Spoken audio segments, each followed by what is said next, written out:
श्री कृष्ण। आप सभी को आमल की एकादशी की हार्दिक शुभकामनाएं।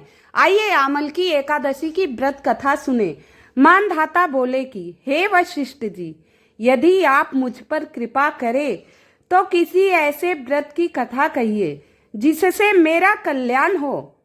महर्षि वशिष्ठ बोले, हे राजन, सब व्रतों से उत्तम, अंत में मोक्ष देने वाला आमल की एकादशी व्रत का मैं वर्णन करता हूँ।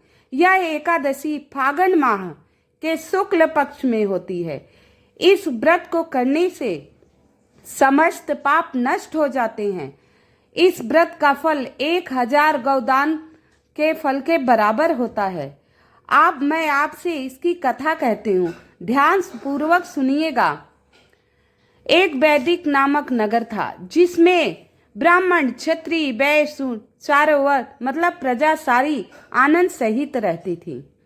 उस नगर में सदैव पूजा पाठ की ध्वनि हुआ करती थी और तथा पापी, दुराचारी, नास्तिक उस नगर में कोई भी ऐसा नहीं था जो पूजा नहीं करता हो। सब परम भक्त थे। उस नगर में चैत्ररथ नामक चंद्रवंशी राजा का राज था। वह अत्यंत विद्वान और धर्मी था। उस नगर में कोई भी व्यक्ति दरिद्र वह कंजूस नहीं था। सभी नगरवासी विष्णु भक्त थे और अबला वृद्ध स्त्री पुरुष एकादशी का व्रत किया करते थे। एक समय फागुन मास के शुक्ल पक्ष की अमल की एकादशी आई। उस दिन राजा, प्रजा तथा बाल वृद्ध सबने हर्ष पूर्वक व्रत किया। राजा ने अपनी प्रजा के साथ मंदिर में जाकर पूर्ण कुंभ स्थापित किया। धूप, दीप, नैवेद्य, पंचरत्न, आंवले का पूजन करने लगे। इस प्रकार स्तुति करने लगे, एकादशी की आरती की। और सुनिए किस प्रकार उन्होंने पूजा की। हे धात्री, तुम ब्रह्म स्वरूप हो। हे आंवला, तुम ब्रह्म स्वरूप हो। तुम ब्रह्मा जी द्वारा उत्पन्न हुए हो। समस्त पापों का नाश करने वाले हो। तुम्हें मैं नमस्कार करता हूँ। अब तुम मेरा प्रार्थना स्वीकार करो। तुम श्री रामचंद्र जी द्वारा सम्मानित हो। मैं आपसे प्रार्थना करता हूँ अतः आप मेरे समस्त पापों का नाश करो।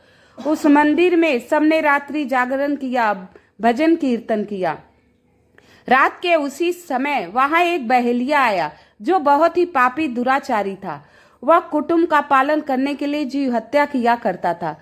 भूख प्यार से अत्यंत व्याकुल होकर वह बहेलिया उस जागरण को देखने लगा। मंदिर के एक कोने में बैठ गया। क्योंकि उसने सुबह से दाना पानी कुछ नहीं किया था, उसके शरीर में इतना सामर्थ्य नहीं था कि और आगे जा सके।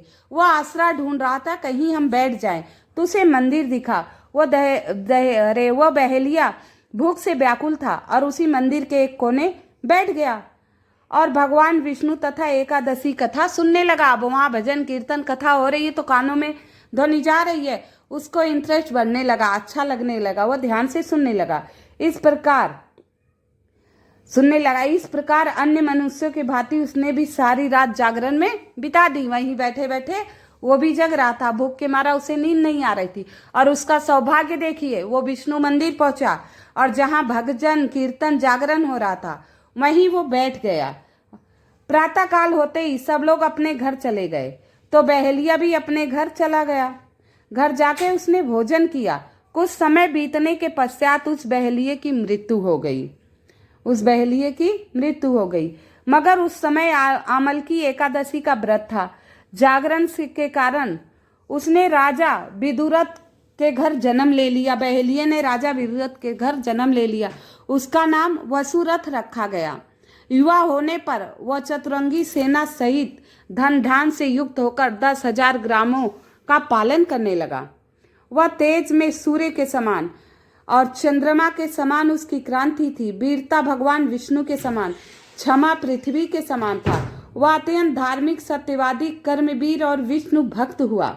वह प्रजा के समान भाव से पालन करता था, दान देता था और अपने कर्तव्यों को अच्छी तरह पूर्ण करता था। एक दिन शिकार खेलने गया। देवयोग वह मार्ग भूल गया। दिशा का ज्ञान न रहने के कारण उसी वन में एक वृक्ष के नीचे सो गया। थोड़ी देर बाद पहाड़ी मल्लिच्छ वहां आ गए। राजा को अकेला देखकर मारो मारो शब्द करते हुए राजा कुएं ओर दौड़े। मलेच्छ कहने लगा, इस दुष्ट राजा ने हमारे माता पिता पुत्र पौत्र आदि संबंधियों को मारा है तथा देश से निकाल दिया, अतः इसको भी अवश्य मारना चाहिए। ऐसा कहकर वो मलेच्छ उस राजा को मारने दौड़े। अनेक प्रकार के अस्त्र शस्त्र फेंके, शरीर पर गिरते ही नष्ट हो जाता। उसका वार पुष्प के समान प्रतीत होता। अब मलेच्छ अस्त्र शस्त्र उल्टा नहीं प्रहार करने लगे, जिससे वह मूर्छित होकर गिरने लगे। अब भगवान विष्णु की कृपा थी, जो राजा के ऊपर फेंकते हुए उन्हीं के ऊपर उल्टा जाता था। वो मूर्छित हो गए सारे मलेच्छ। एक दिव्य स्त्री उत्पन्न हुई। वह स्त्री अत्यंत सुंदर होते हुए भ्रुकुटी टेढ़ी थी। उसके आंख लाल लाल अग्नि निकल रही थी, जिससे वह दूसरों को काल के समान प्रतीत हो रही थी। वह स्त्री मलेच्छों को मारने दौड़ी और थोड़ी देर में उसने सब मलेच्छों को काल के गाल में पहुंचा दिया, मार दिया। जब राजा सोकर उठा, मलेच्छ को मरा देखकर, इसने किसने मारा, कौन से शत्रु ने मारा इन्हें, मेरा कौन हितैषी है इस जंगल में, वह विचार कर रहा था। तभी आकाशवाणी हुई, हे राजा, इस संसार में विष्णु भगवान के अतिरिक्त कौन तेरी सहायता कर सकता है। इस आकाशवाणी को सुनकर राजा अपने राज्य आ गया और सुखपूर्वक राज करने लगा। महर्षि वशिष्ठ बोले, हे राजन, यह आमलकी एकादशी के व्रत का प्रभाव था। जो मनुष्य आमलकी एकादशी व्रत करता है वो प्रत्येक कार्य में सफल होता है, अंत में विष्णु लोक जाता है। एकादशी साल में 24 आती है, 24 नहीं तो 12, 12 नहीं तो 6, 6 नहीं तो 4। अगर आप 4 भी नहीं कर पा रहे तो 2 व्रत अवश्य करिए। अगर व्रत नहीं कर पा रहे, एकादशी के दिन भगवान विष्णु माता लक्ष्मी का पूजन कीजिए, हल्दी का टीका लगाइए, पीले वस्त्र धारण कीजिए, राधा रानी का नाम का जाप कीजिए। भगवान कृष्ण को राधे नाम अत्यंत प्रिय है, जितना हो सके इन नामों का जाप कीजिए, पीले पुष्प समर्पित कीजिए। और ये सब करने के बाद अगर आप व्रत नहीं करते हैं तो आमलकी एकादशी की व्रत कथा अवश्य सुने। कथा सुनने मात्र से सारी मनोकामना पूर्ण होती है। भगवान विष्णु माता लक्ष्मी नारायण अत्यंत प्रसन्न होते हैं, सारे संकट को दूर कर देते हैं। कृपया मेरी वीडियो को लाइक एवं सब्सक्राइब अवश्य कर दीजिएगा और ये कथा ज़्यादा से ज़्यादा आप लोग शेयर कीजिएगा। कमेंट में जय लक्ष्मी नारायण अवश्य लिख दीजिएगा।